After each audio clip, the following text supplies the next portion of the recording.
धीरे धीरे क्लासेज पार होने लगते हैं। ब्रेक का वक्त आ जाता है तो सभी स्टूडेंट ब्रेक के लिए बाहर जाने लगते हैं। तभी यशिका आयुष के पास आ कहती है, चलो हम चलकर पता करते हैं तुम्हें क्लब में ऐड किया गया है कि नहीं। ये सुन आयुष ठीक है कहता है, फिर दोनों साथ जाने लगते हैं।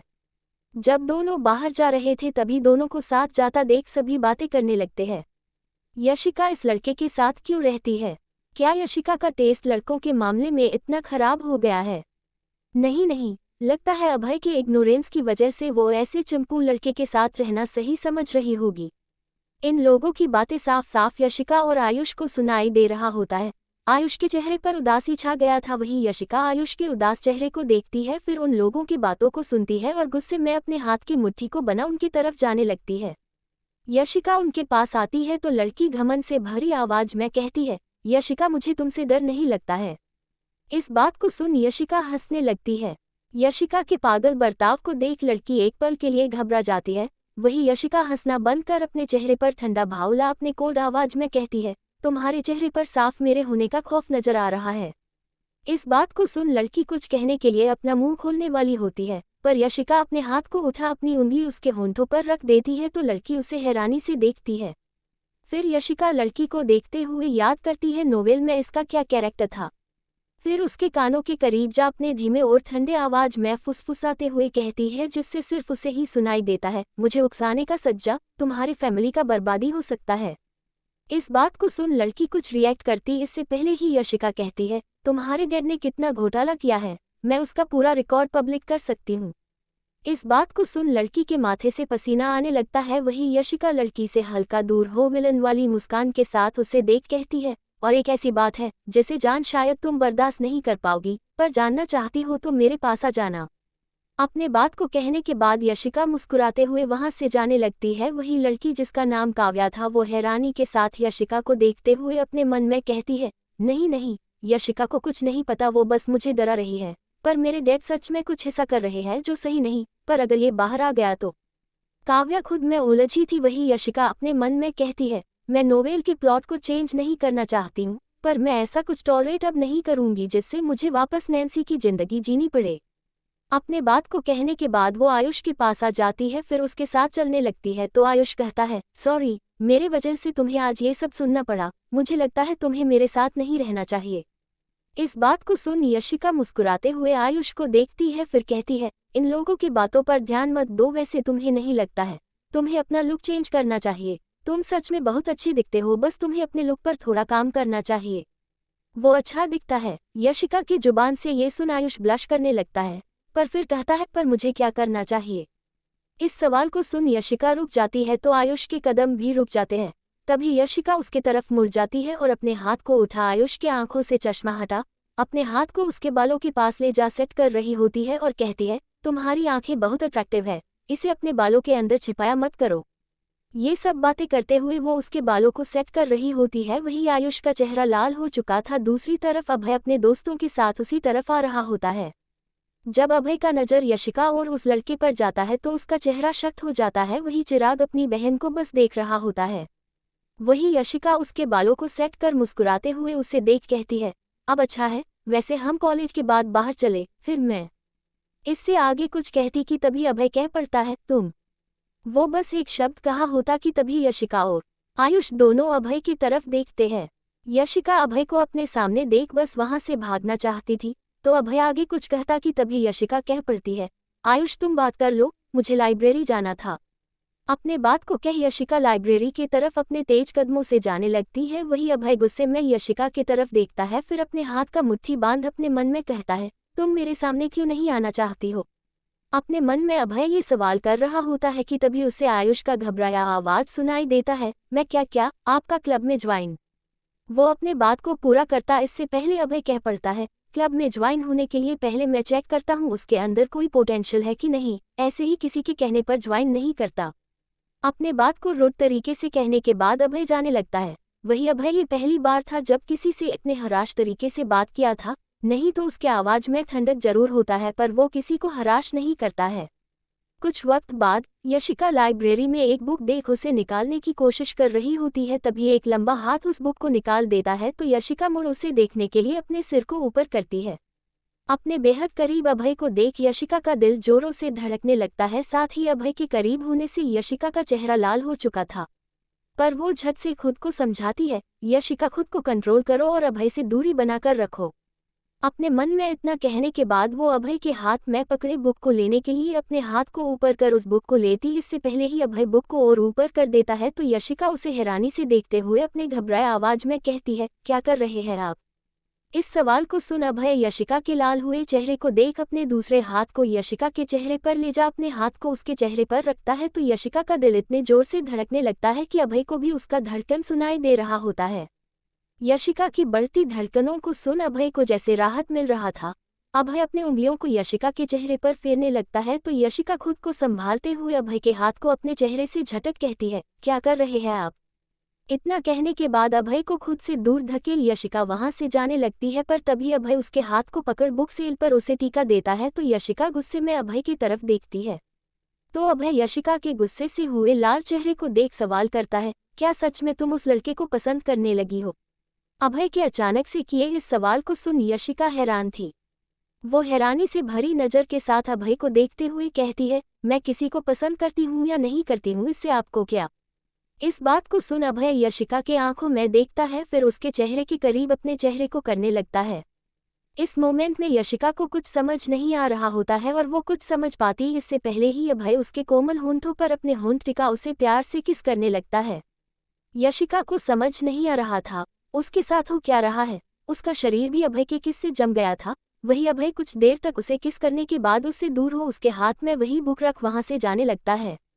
वही यशिका हैरानी के साथ अभय को देखते हुए अपने होंठों पर हाथ रख खुद में कहती है, अभी क्या हुआ? मेरा पहला किस अभय ने चुरा लिया? पर क्यों? मुझे पता है उस नोवेल में अभय बस मन्नत से प्यार करेगा, फिर ये किस? खुद में ये कहते हुए बस उस किस को वो याद करने लगती है। वही अभय लाइब्रेरी से बाहर निकल जाता है और खुद में कहता है, मुझे हो क्या गया है? मैं उसे किस क्यों किया? पता नहीं वो क्या सोचेगी, पर मुझे उसे किस कर इतना अच्छा क्यों लग रहा है?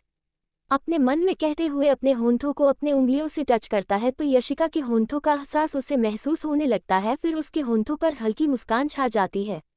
तभी उसके सामने मन्नत आ जाती है, पर अभय उसके तरफ देखता भी नहीं और बस जा रहा होता है तो मन्नत मुड़ अभय की तरफ देखते हुए आगे बढ़ने लगती है, जिस कारण वो सीढ़ियों पर ध्यान नहीं देते हैं और उसके पैर मुड़ जाती है और मुंह से चीख निकल जाता और वो नीचे गिरने को होती है, पर अभय उसे गिरने से पहले ही अपने बाहों में थाम लेता है।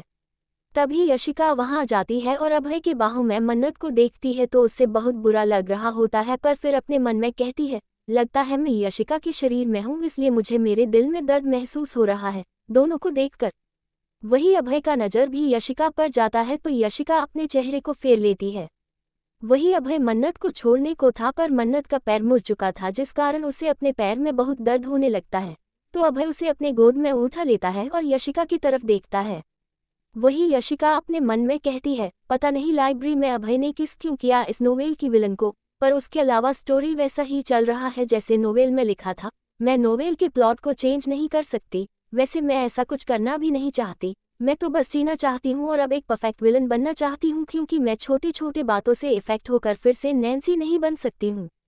अपने मन में वो ये सब बातें कर रही होती है। वही अभय मन्नत को ले जा रहा होता है। अभय के ऐसे उठाने से मन्नत ब्लश कर रही होती है।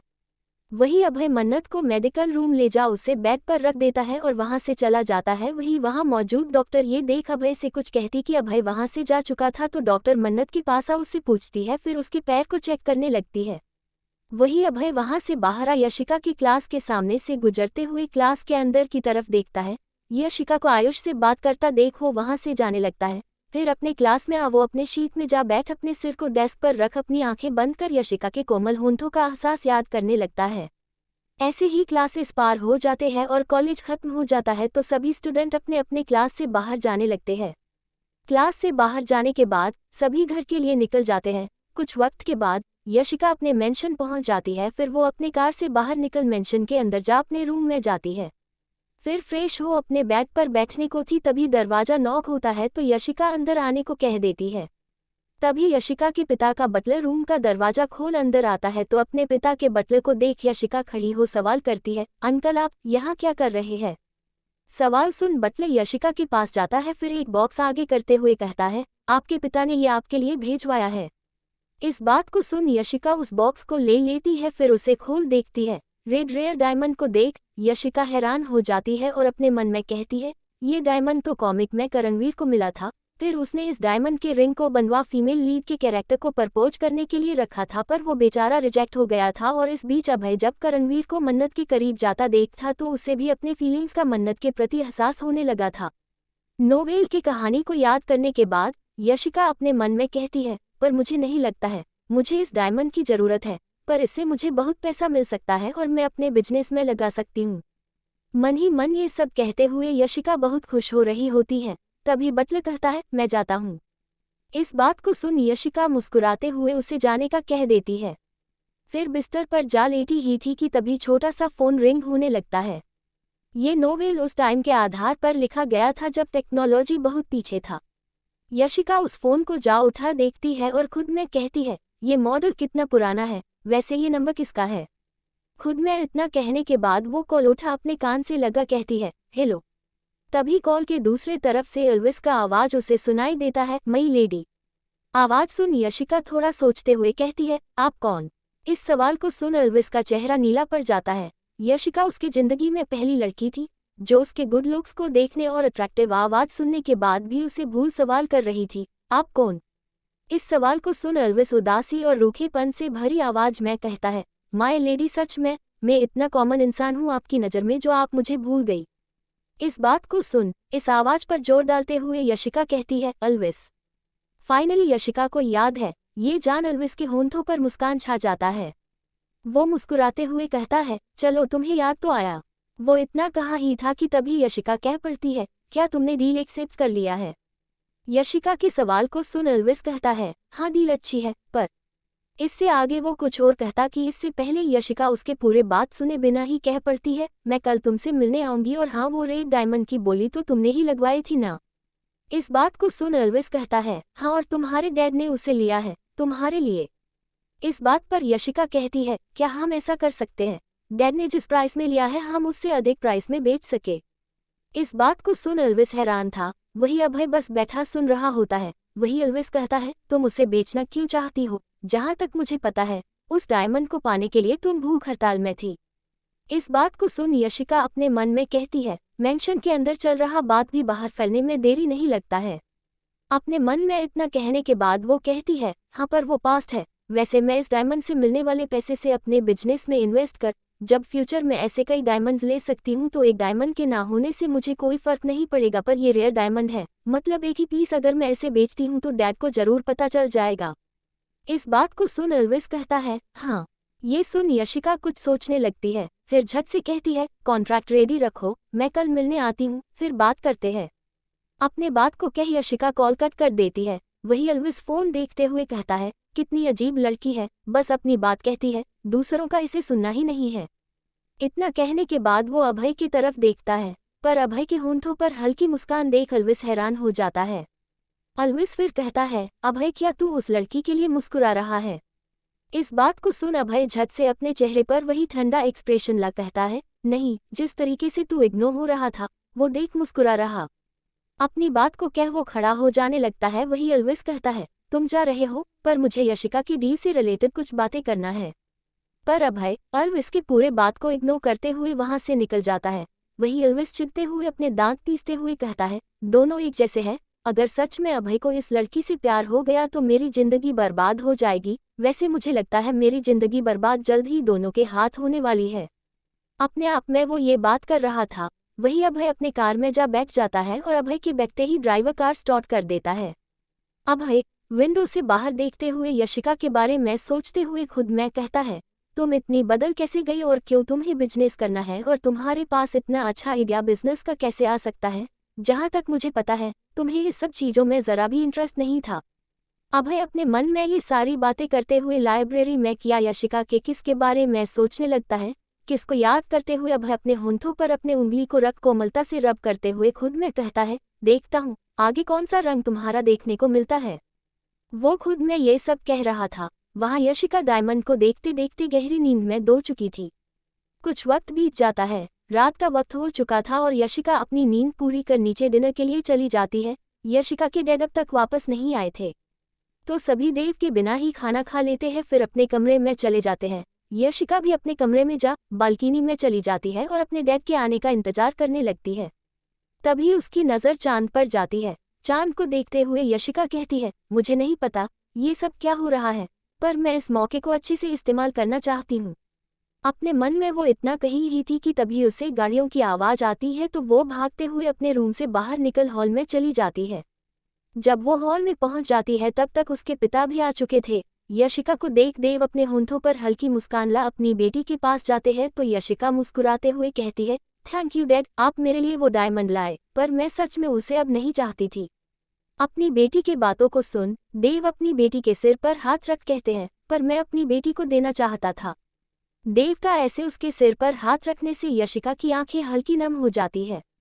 उसकी दुनिया में उसके पिता जब वो बहुत छोटी थी तभी किसी और औरत के लिए वो अपने पूरे परिवार को छोड़ गए थे, पर उसके पिता का होना ना होना उसके लिए एक जैसा था, क्योंकि उसके पिता जब साथ थे तब भी कभी उसे प्यार नहीं दिए थे और उसकी माँ भी बस अपने बेटे से प्यार करती थी, उसकी तरफ देखती तक नहीं थी। उन सारी बातों को याद कर वो अपने पिता के गले से लग जाती है। यशिका के ऐसे अचानक से करने से देव को कुछ समझ नहीं आता है। वही यशिका खुद में कहती है, मैं खुद के इमोशन को कंट्रोल क्यों नहीं कर पा रही हूँ। अगर मैं ऐसा ही करते रही तो डैड को शक हो जाएगा कि मैं यशिका नहीं हूँ। खुद में इतना कहने के बाद वो अपने पिता से दूर हो कहती है, थैंक यू डैड, मेरे इतना कुछ करने के बाद भी आप मुझे इतना प्यार करते हैं। इस बात को सुन देव के होंठों पर मुस्कान छा जाता है। फिर वो कहते हैं, जाओ जाकर अब सो जाओ। ये सुन यशिका कहती है, पर डैड अपने दिन। इससे आगे वो कुछ कहता इससे पहले देव कहते हैं, मैं डिनर कर लिया हूँ। इस बात को सुन यशिका शुभ रात्रि बोल वहां से चली जाती है।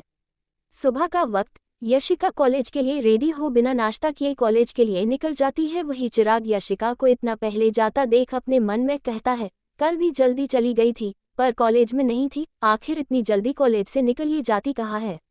अपने मन में वो सवाल कर रहा होता है। वही यशिका एल्विस के पास जाने के लिए निकल चुकी थी। कुछ वक्त के बाद यशिका एल्विस के पास पहुंच जाती है, फिर अंदर चली जाती है। अंदर जाने के बाद वो बैठती है तो एल्विस उसे चाय ऑफर करता है। जैसे ही चाय आता है और चाय का पहला सिप यशिका पीती है तो वो कह पड़ती है, ये चाय कितना स्वादिष्ट है और इसकी सुगंध से ऐसा महसूस होता है मानो मैं गुलाब के बगीचे में हूँ। जब यशिका इस बात को कहती है तो कार्टन के पीछे खड़ा अभय एक पल के लिए हैरान हो जाता है और वो कार्टन को हल्का साइड कर यशिका की तरफ देखता है। चाय पीते वक्त यशिका के चेहरे पर आ रही चमक अभय को उसकी तरफ अट्रैक्ट कर रही थी और उसे किसी की याद दिलाने लगती है। वही यशिका चाय का आनंद लेते हुए गहने और कुछ डायमंड से भरा पोटली एल्विस की तरफ बढ़ाते हुए कहती है, इन गहनों को मुझे कैश में बदलना है और मुझे अपने पैसे सेफ रखने के लिए तुम्हारी ज़रूरत है, क्योंकि मैं अभी बैंक अकाउंट नहीं खुलवा सकती हूँ और अगर खुलवाने में अगर सक्षम भी हो जाऊँ तो इन पैसों का रिकॉर्ड मुझे देना होगा, जिस कारण बहुत प्रॉब्लम हो सकता है। फिर अगर मैं बिजनेस स्टार्ट करती हूँ तो मुझे भारी टैक्स भी देना पड़ सकता है।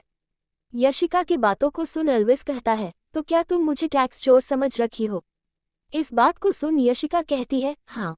यशिका का ऐसा जवाब सुन एल्विस उसे हैरानी से देखता है। वही यशिका कहती है, मुझे पता है तुम टैक्स में बहुत घपला करते हो और कैसे करते हो ये भी बताने में मैं सक्षम हूँ।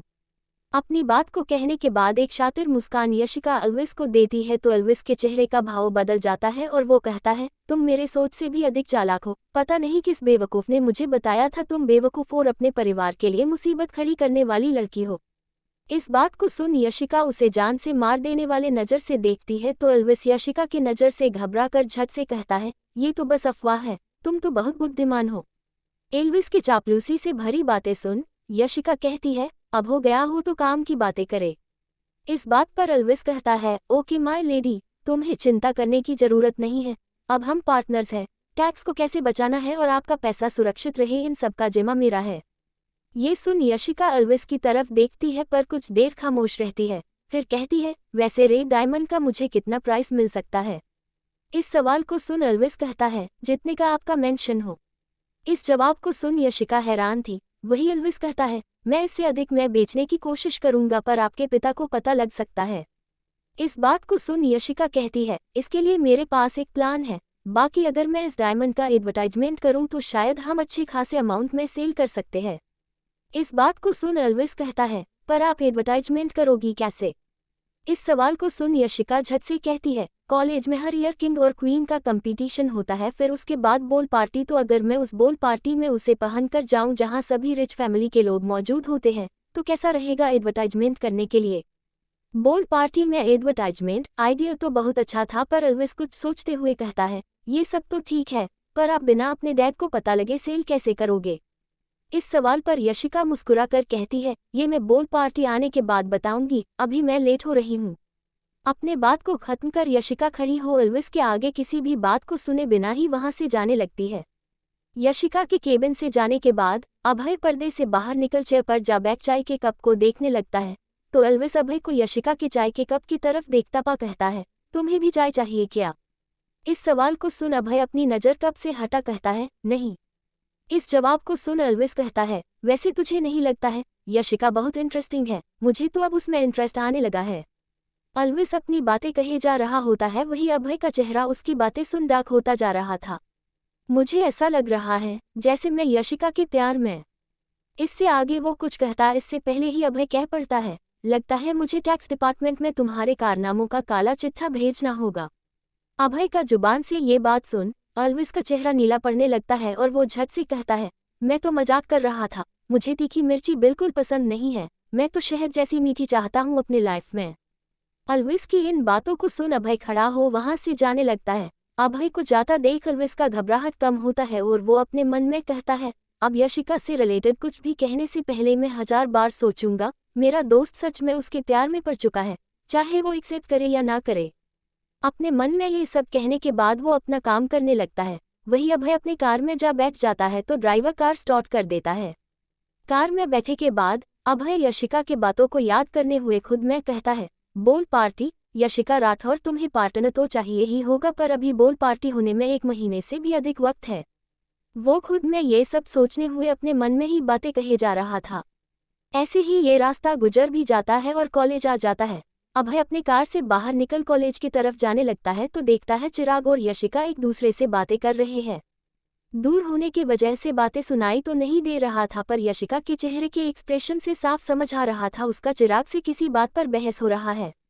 अभय वहां आ जाता है तो अभय को देख यशिका खामोश हो जाती है और चिराग से आगे कुछ न कह वहां से जाने लगती है। वही अभय को देख चिराग भी अपनी बहन से आगे कुछ नहीं कहता है। यशिका के जाने के बाद अभय सवाल करता है, क्या हुआ।